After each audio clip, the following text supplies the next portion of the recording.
शुक्लांबरधरं विष्णुं शशिवर्णं चतुर्भुजं प्रसन्नवदनं ध्यायेत् सर्वविघ्नोपशान्तये।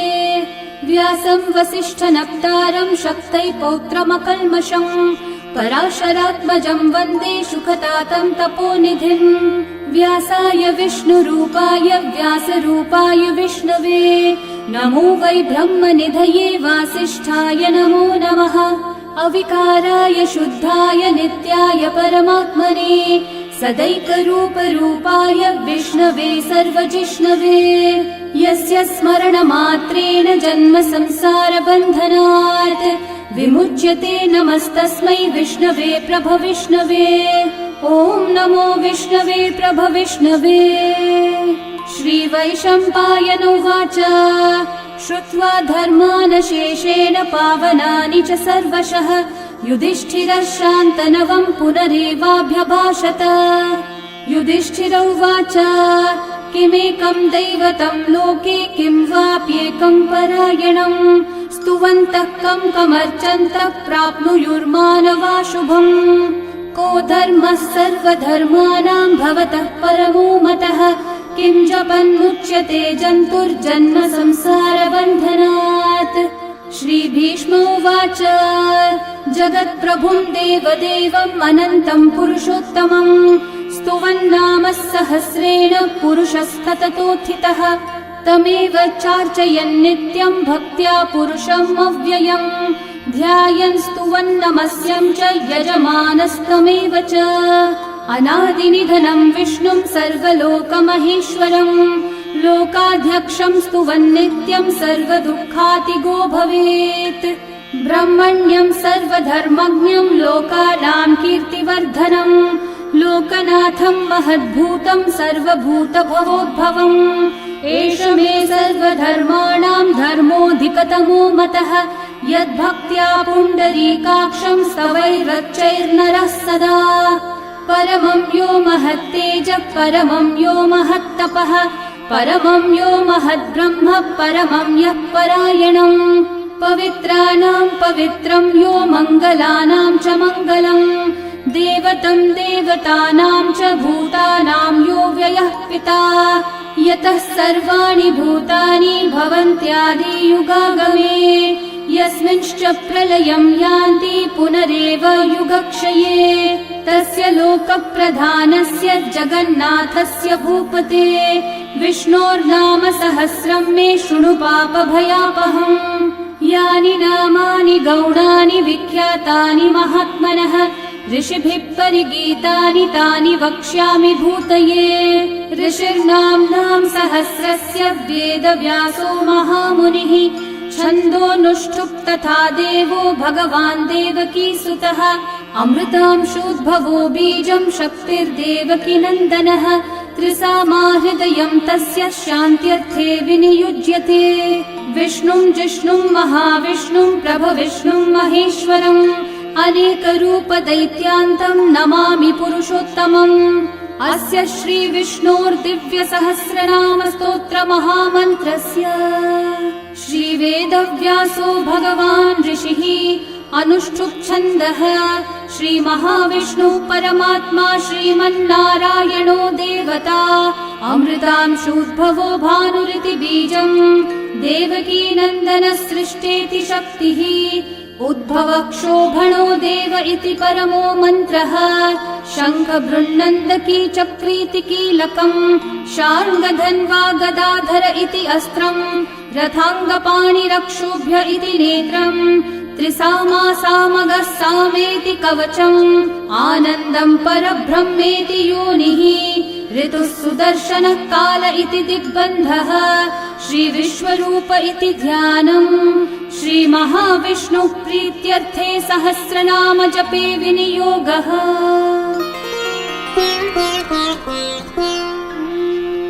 ध्यानम् क्षीरोधन्वत्प्रदेशे शुचिमणिविलसत्सैकते मौक्तिकानां माला क्लृप्तासनस्थस्फटिकमणिनिभैर्मौक्तिकैर्मण्डिताङ्गः शुभ्रैरभ्रैरतभ्रैरुपरि विरचितैर्मुक्तपीयूषवर्षैः आनन्देन पुनीयादरिनलिनगदा शङ्खपाणिर्मुकुन्दः भुःपादौ यस्य नाभिर्वियदसुरनिलश्चन्द्रसूर्यौ च नेत्रे कर्णावाशाः शिरौ द्योर्मुखमपि दहनो यस्य वास्तेयमब्धिः अन्तस्थं यस्य विश्वं सुरनरखगो भोगि गन्धर्वदैत्यैः चित्रं रम्यते त्रिभुवन विपुषं विष्णुमीशं नमामि। ॐ नमो भगवते वासुदेवाय। शान्ताकारं भुजगशयनं पद्मनाभं सुरेशं विश्वाधारं गगनसदृशं मेघवर्णं शुभाङ्गं लक्ष्मीकान्तं कमलनयनं योगिहृद्ध्यानगम्यं वन्दे विष्णुं भवभयहरं सर्वलोकैकनाथम् मेघश्यामं पीतकौशेयवासं श्रीवत्साङ्कं कौस्तुभोद्भासिताङ्गं पुण्योपेतं पुण्डरीकायताक्षं विष्णुं वन्दे सर्वलोकैकनाथम् नमः समस्तभूतानामादिभूताय भूभृते अनेकरूपरूपाय विष्णवे प्रभविष्णवे सशङ्खचक्रं सकिरीटकुण्डलं सपीतवस्त्रं सरसीरुहेक्षणं सहारवक्षस्थलशोभिकौस्तुभं नमामि विष्णुं शिरसा चतुर्भुजम् छायायां पारिजातस्य हेमसिंहासनोपरि आसीनमम्बुदश्याममायताक्षम् अलङ्कृतम् चन्द्राननं चतुर्बाहुं श्रीवत्साङ्कितवक्षसं रुक्मिणी सत्यभामाभ्यां सहितं कृष्णमाश्रये। ॐ विश्वं विष्णुर्वषट्कारो भूतभव्यभवत्प्रभुः भूतकृद्भूतभृद्भावो भूतात्मा भूतभावनः भूतात्मा परमात्मा च मुक्तानां परमागतिः अव्ययः पुरुषः साक्षी क्षेत्रज्ञोऽक्षर एव च योगो योगविदां नेता प्रधानः पुरुषेश्वरः नारसिंहः वपुः श्रीमान् केशवः पुरुषोत्तमः सर्वः शर्वः शिवस्थाणुर्भूतादिर्निधिरव्ययः सम्भवो भावनो भर्ता प्रभवः प्रभुरीश्वरः स्वयंभू शम्भुरादित्यः पुष्कराक्षो महास्वनः अनादिनिधनो धाता विधाता धातुरुत्तमः अप्रमेयो ऋषिकेशः पद्मनाभोऽमरः प्रभुः विश्वकर्मा मनुस्त्वष्टा स्थविष्ठस्थविरो ध्रुवः अग्राह्यः शाश्वतः कृष्णो लोहिताक्षः प्रतर्दनः प्रभुतस्त्रिककुब्धामः पवित्रं मङ्गलं परम् ईशानः प्राणदः प्राणो ज्येष्ठः श्रेष्ठः प्रजापतिः हिरण्यगर्भो भूगर्भो माधवो मधुसूदनः ईश्वरो विक्रमी धन्वी मेधावी विक्रमक्रमः अनुत्तमो दुराधर्षः कृतज्ञः कृतिरात्मवान् सुरेशः शरणं शर्म विश्वरेतः प्रजाभवः अहः संवत्सरो व्याळः प्रत्ययः सर्वदर्शनः अजः सर्वेश्वरः सिद्धिः सिद्धि सर्वादिरच्युतः वृषा कपिरमेयात्मा सर्वयोगविनिःसृतः वसुर्वसुमना सत्यः समात्मा संमितः समः अमोघः पुण्डरीकाक्षो वृषकर्मा वृषाकृतिः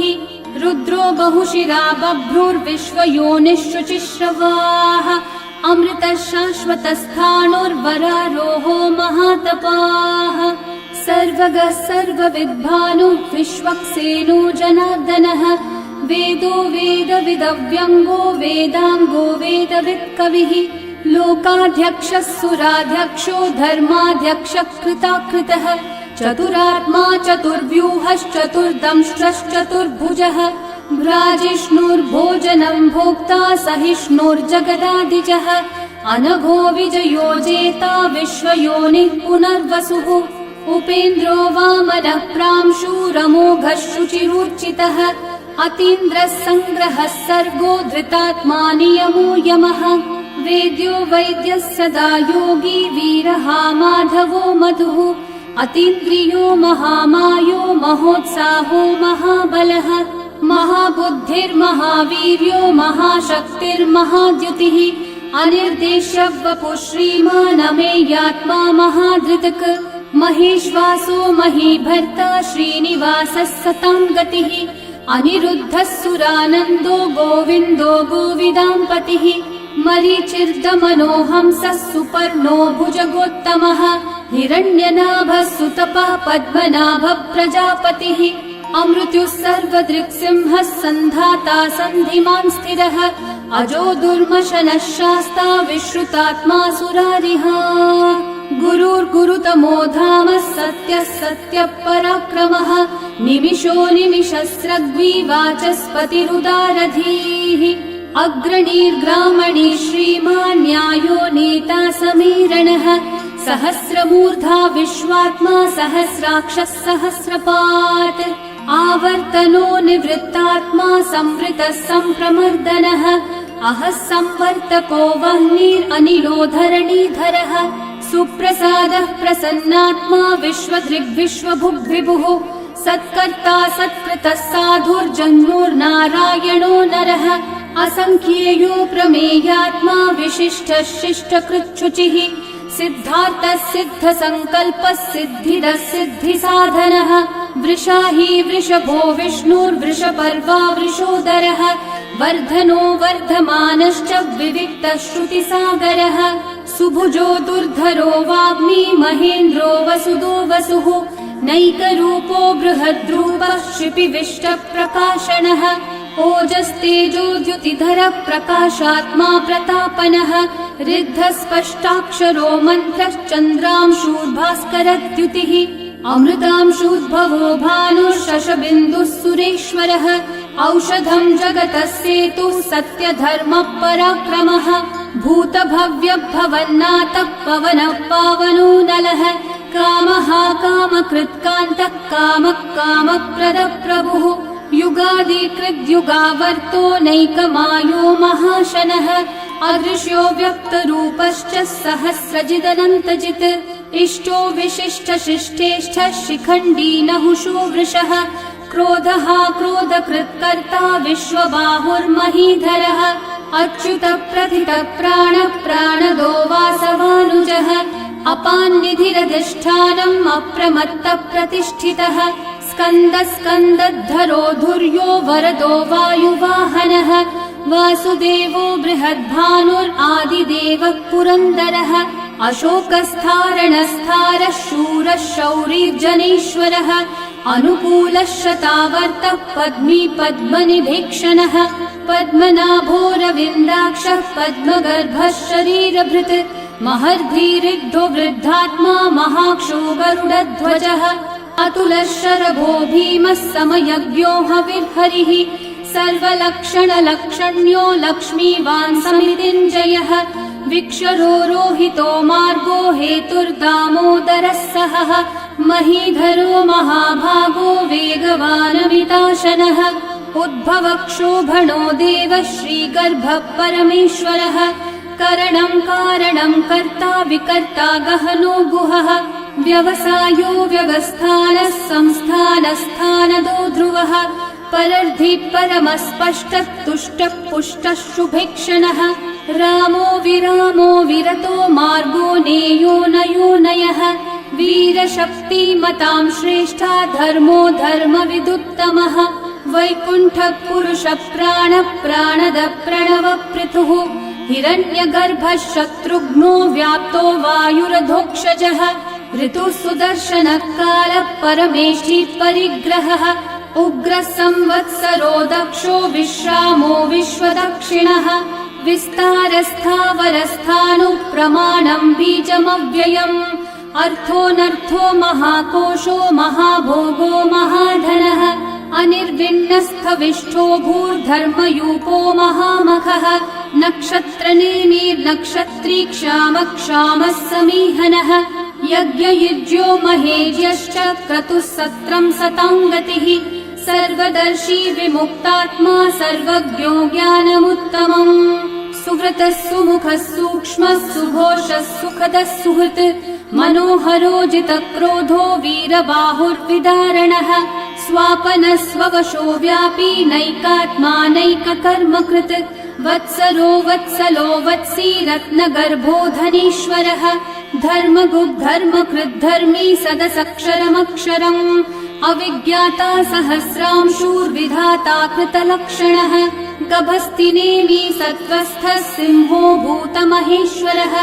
आदिदेवो महादेवो देवेशो देवभृद्गुरुः उत्तरो गोपतिर्गोप्ता ज्ञानगम्यः पुरातनः शरीरभूतभृद्भोक्ता कपीन्द्रो भूरि दक्षिणः सोमपो मृतपः सोमः पुरुजित्पुरुसत्तमः विनयोजयः सत्यसन्धो दाशारः सात्वतां पतिः जीवो विनयिता साक्षी मुकुन्दोमितविक्रमः अम्भो निधिरनन्तात्मा महोदधिशयोऽन्तकः अजो महार्हः स्वाभाव्यो जिता मित्रप्रमोदनः आनन्दो नन्दनो नन्दः सत्यधर्मा त्रिविक्रमः महर्षि कपिलाचार्य कृतज्ञो मेदिनीपतिः त्रिपदस्त्रिदशाध्यक्षो महाशृङ्गकृतान्तकृत् महावराहो गोविन्दः सुषेणः कनकाङ्गदे गुह्यो गभीरो गहनो गुप्तश्चक्रगदाधरः वेधास्वाङ्गोजितः कृष्णो दृढसङ्कर्षणोच्युतः वरुणो वारुणो वृक्षः पुष्कराक्षो महामनाः भगवान् भगहानन्दी वनमाली हलायुधः आदित्यो ज्योतिरादित्यः सहिष्णुर्गतिसत्तमः सुधन्वा खण्डपरशुर्दारुणो द्रविणप्रदः दिवस्पृक् सर्वदृग्व्यासो वाचस्पतिरयो निजः त्रिसामासामगः सामन्निर्वाणम् भेषजम्भिषक् सन्न्यासकृच्छमः शान्तो निष्ठा शान्तिपरायणम् शुभाङ्गः शान्तिदः सृष्टा कुमुदः कुवलेशयः गोहितो गोपतिर्गोप्ता वृषभाक्षो वृषप्रियः अनिवर्ती निवृत्तात्मा संक्षेप्ताक्षेमकृच्छिवः श्रीवत्सवक्षा श्रीवासः श्रीपतिः श्रीमतांवरः श्रीधः श्रीशः श्रीनिवासः श्रीनिधिः श्रीविभावनः श्रीधरः श्रीकरः श्रेयः श्रीमान् लोकत्रयाश्रयः स्वक्षः स्वङ्गः शतानन्दो नन्दिर्ज्योतिर्गणेश्वरः विजितात्मा विधेयात्मा सत्कीर्तिश्चिन्न संशयः उदीर्णः सर्वतश्चक्षुरनीशः शाश्वतः स्थिरः भूषयो भूषणो भूतिर्विशोकः शोकनाशनः अर्चिष्मान् अर्चितः कुम्भो विशुद्धात्मा विशोधनः अनिरुद्धो प्रतिरथः प्रद्युम्नोमितविक्रमः कालनेमी निहावीरः शौरी शूरजनेश्वरः त्रिलोकात्मा त्रिलोकेशः केशवः केशिहा हरिः कामदेवः कामपालः कामी कान्तः कृतागमः अनिर्देश्य वपुर्विष्णु वीरोऽनन्तो धनञ्जयः ब्रह्मण्यो ब्रह्मकृद् ब्रह्मा ब्रह्म ब्रह्म विवर्धनः ब्रह्मविद् ब्राह्मणो ब्रह्मी ब्रह्मज्ञो ब्राह्मणप्रियः महाकर्मो महाकर्मा महातेजा महोरगः महाक्रतुर्महायज्वा महायज्ञो महाहविः स्तव्यस्तव प्रियस्तोत्रम् स्तुतिस्तोतारणप्रियः पूर्णपूरयिता पुण्यकीर्तिरणामयः मनोजवस्तीर्थकरो वसुरेता वसुप्रदः वसुप्रदो वासुदेवो वसुर्वसुमनाहविः सद्गति सत्कृति सत्ता सद्भूति सत्परायणः शूरसेनो यदुश्रेष्ठः सन्निवासः सुयामुनः भूता वासो वासुदेवः सर्वासु निलयो नलः दर्पः दर्पदो दृप्तो दुर्धरोऽथा पराजितः विश्वमूर्तिर्महामूर्तिर्दीप्तमूर्तिरमूर्तिमान् अनेकमूर्तिरव्यक्तः शतमूर्तिः शताननः एकोनैकः स वः किं यतत्पदमनुत्तमम् लोकबन्धुर्लोकनाथो माधवो भक्तवत्सलः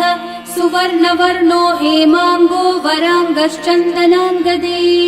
वीरः विषमः शून्यो घृताशीरशलश्चलः अमानी मानदो मान्यो लोकस्वामी त्रिलोकधृक् सुमेधामेधजो धन्यः सत्यमेधाधराधरः तेजो वृषो द्युतिधरः सर्वशस्त्रभृताम्बरः प्रग्रहो निग्रहो व्यग्रो नैकः शृङ्गो गदाग्रजः चतुर्मूर्तिश्चतुर्बाहुश्चतुर्व्यूहश्चतुर्गतिः चतुरात्मा चतुर्भावश्चतुर्वेदविदेकपात् समावर्तो निर्वृत्तात्मा दुर्जयो दुरतिक्रमः दुर्लभो दुर्गमो दुर्गो दुरावासो दुरारिहा शुभाङ्गो लोकसारङ्गः सुतन्तुस्तन्तुवर्धनः इन्द्रकर्मा महाकर्मा कृतकर्मा कृतागमः उद्भवः सुन्दर सुन्दो रत्ननाभः सुलोचनः अर्को वाजः सनः शृङ्गी जयन्तः सर्वविजयी सुवर्णबिन्दु रक्षोभ्यः सर्ववागीश्वरेश्वरः महाहृदो महाकर्तो महाभूतो महानिधिः कुमुदः कुन्दरः कुन्दः पर्जन्यः पावनो निलः अमृताशोऽमृतवपुः सर्वज्ञः सर्वतोमुखः सुलभः सुव्रतः सिद्धः शत्रुजिच्छत्रुतापनः न्यग्रोधोदम्बरोऽश्वत्थः चाणूरान्ध्रनिषूदनः सहस्रार्ची सप्तजिह्वा सप्तैधा सप्तवाहनः अमूर्तिरनघोचिन्त्यो भयकृद्भयनाशनः अनुर्बृहत्कृशस्थूलो गुणवृन्निर्गुणो महान् अधृतस्वधृतस्वास्य प्राग्वंशो वंशवर्धनः भारभृत्कथितो योगी योगीशः सर्वकामदः आश्रमश्रमणश्रामः सुपर्णो वायुवाहनः धनुर्धरो धनुर्वेदो दण्डो दमयिता दमः अपराजितः सर्वसहो नियन्ता नियमो यमः सत्त्ववान् सात्विकः सत्यः सत्यधर्मपरायणः अभिप्रायप्रियार्होर्हः प्रियकृत्प्रीतिवर्धनः विहाय स गतिर्ज्योतिः सुरचिर्हुतभुक् विभुः रविर्विरोचनः सूर्यः सविता रविलोचनः अनन्तो हुतभुग्भोक्ता सुखदो नैकजोऽग्रजः अनिर्विण्णः सदा मर्षि लोकाधिष्ठानमद्भुतः सनातनतमः कपिलः कपिरव्ययः स्वस्तिदः स्वस्तिकृत् स्वस्ति स्वस्ति भुक् स्वस्ति दक्षिणः अरौद्रः कुण्डली चक्री विक्रम्यूर्जितशासनः शब्दातिगः शब्दसः शिशिरः शर्वरीकरः अक्रूरः पेशलो दक्षो दक्षिणक्षमिनाम्बरः विद्वत्तमो वीतभयः पुण्यश्रवणकीर्तनः उत्तारणो दुष्कृतिः पुण्यो दुःस्वप्ननाशनः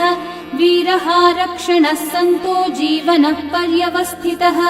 अनन्तरूपोऽनन्तः श्रीर्जितमन्युर्भयापहः चतुर्रश्रो गभीरात्मा विदिशो व्यादिशो दिशः अनादिर्भूर्भुवो लक्ष्मी सुवीरो रुचिराङ्गदः जननो जनजन्मादि भीमो भीमपराक्रमः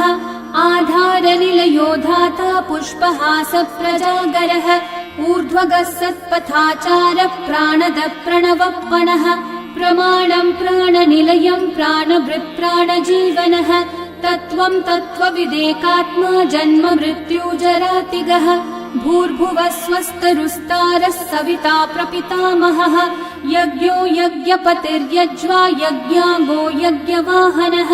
यज्ञभृद्यज्ञकृद्यज्ञी यज्ञभुग्यज्ञसाधनः यज्ञातकृद्यज्ञगुह्यामन्नमन्नादयेव च आत्मयोनिः स्वयं जातो वैखानः सामगायनः देवकीनन्दनः सृष्टा शितीशः पापनाशनः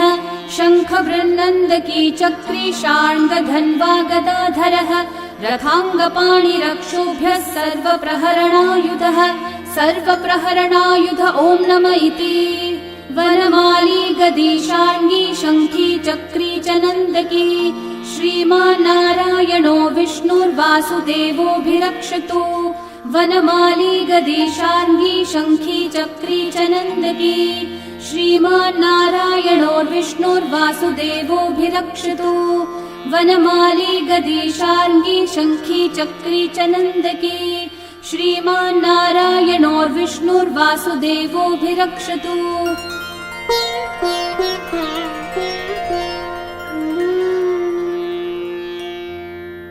इतीदं कीर्तनीयस्य केशवस्य महात्मनः नाम्नां सहस्रं दिव्यानामशेषेण प्रकीर्तितम् य इदं शृणुयान् नित्यं यश्चापि परिकीर्तयेत् नाशुभं प्राप्नुयात् किञ्चित् सोमुत्रेह च मानवः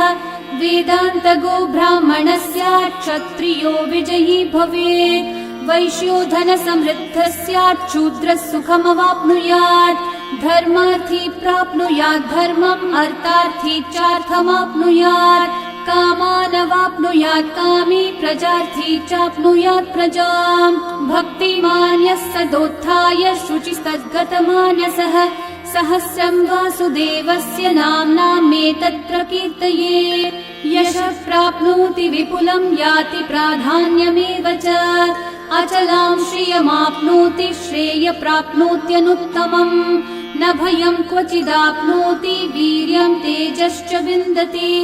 भवत्यरोगो द्युतिमान् बलरूपगुणान्वितः रोगार्तो मुच्यते रोगात् बद्धो मुच्येत बन्धनात् भयान् मुच्येत भीतस्थो मुच्येतापन्न आपदः दुर्गान्यतितरत्याशु पुरुषः पुरुषोत्तमम् स्तुवन्नाम सहस्रेण नित्यं भक्ति समन्वितः वासुदेवाश्रयो मर्त्यो वासुदेवपरायणः सर्वपाप विशुद्धात्मा याति ब्रह्म सनातनम् न वासुदेव भक्तानामशुभं विद्यते क्वचित् जन्म मृत्यु जरा व्याधि भयं नैवोपजायते इमं स्तवमधीयानः श्रद्धा भक्ति समन्वितः युज्येतात्मसुखः शान्ति श्रीधृति स्मृति कीर्तिभिः न क्रोधो न च मात्सर्यं न लोभो नाशुभा मतिः भवन्ति कृतपुण्यानां भक्तानां पुरुषोत्तमे द्यौस चन्द्रार्कनक्षत्राखं दिशो भूर्महोदधिः वासुदेवस्य वीर्येण विदतानि महात्मनः ससुरासुरगन्धर्वं स यक्षोरगराक्षसम् जगद्वशे वर्ततेदं कृष्णस्य सचराचरम् इन्द्रियाणि मनोबुद्धिः सत्त्वं तेजो बलं द्युतिः वासुदेवात्मकन्याहुः क्षेत्रं क्षेत्रज्ञ एव च सर्वागमानामाचार प्रथमं परिकल्पते आचार प्रभवो धर्मो धर्मस्य प्रभुरच्युतः ऋषयः पितरो देवा महाभूतानि धातवः जङ्गमाजङ्गमं चेदं जगन्नारायणोद्भवम् योगो ज्ञानं तथा साङ्ख्यं विद्या शिल्पादिकर्म च वेदाः शास्त्राणि विज्ञानमेतत् सर्वं जनार्दनात् एको विष्णुर्महद्भूतं पृथक् भूतान्यनेकशः त्रीन् लोकान् व्याप्य भूतात्मा भुङ्क्ते विश्वभुगव्ययः इमं स्तवं भगवतो विष्णोर्व्यासेन कीर्तितम् पठेद्य इच्छेत् पुरुषः श्रेयः प्राप्तुं सुखानि च विश्वेश्वरमजं देवं जगतः प्रभुमव्ययम् भजन्ति ये पुष्कराक्षं न ते यान्ति पराभवम् न ते यान्ति पराभवम् ॐ नमः इति अर्जुनोवाच पद्मपत्रविशालाक्षः पद्मनाभः सुरोत्तम भक्तानामनुरक्तानां त्राता भव जनार्दन श्रीभगवानुवाच यो मां नाम सहस्रेण स्तोतुमिच्छति पाण्डव सोऽहमेकेन श्लोकेन स्तुत एव न संशयः स्तुत एव न संशय ॐ नमः इति व्यास उवाच वासनाद्वासुदेवस्य वासितं भुवनत्रयम् सर्वभूतनिवासोऽसि वासुदेव नमोऽस्तु ते श्रीवासुदेव नमोऽस्तु ॐ नमः इति पार्वत्योवाच केनोपायेन लघुना विष्णोर्नाम सहस्रकम् पठ्यते पण्डितेर्नित्यं श्रोतुमिच्छाम्यहं प्रभो ईश्वरोवाच श्रीराम राम रामेति रमे रामे मनोरमे सहस्रनाम तत्तुल्यं राम नाम वरानने श्रीराम राम रामेति रमे रामे मनोरमे सहस्रनाम तत्तुल्यं राम नाम वरानने श्रीराम राम रामेति रमे रामे मनोरमे सहस्रनाम तत्तुल्यं रामनाम वरानने श्रीरामनाम वरानन ॐ नम इति ब्रह्म उवाच नमोऽस्त्वनन्ताय सहस्रमूर्तये सहस्रपादाक्षि शिरोरुबाहवे सहस्रनाम्ने पुरुषाय शाश्वते सहस्रकोटियुगधारिणे नमः सहस्रकोटियुगधारिण ॐ नम इति सञ्जय उवाच यत्र योगेश्वरः कृष्णो यत्र पार्थो धनुर्धरः तत्र श्रीर्विजयो भूतिर्ध्रुवा नीतिर्मतिर्मम श्रीभगवानुवाच अनन्याश्चिन्तयन्तो मा ये जनाः पर्युपासते तेषां नित्याभियुक्तानां योगक्षेमं वहाम्यहम् परित्राणाय साधूनां विनाशाय च दुष्कृतां धर्म संस्थापनार्थाय सम्भवामि युगे युगे आर्ता विषण्णा शिथिलाश्च भीता घोरेषु च व्याधिषु वर्तमानाः संकीर्त्य नारायण शब्दमात्रं विमुक्तदुःखा सुखिनो भवन्तु कायेन वाचा मनसैन्द्रियैर्वा बुद्ध्यात्मना वा प्रकृते स्वभावात् करोमि यद्यत् सकलं परस्मै नारायणायेति समर्पयामि। श्री विष्णु सहस्रनाम स्तोत्रम्।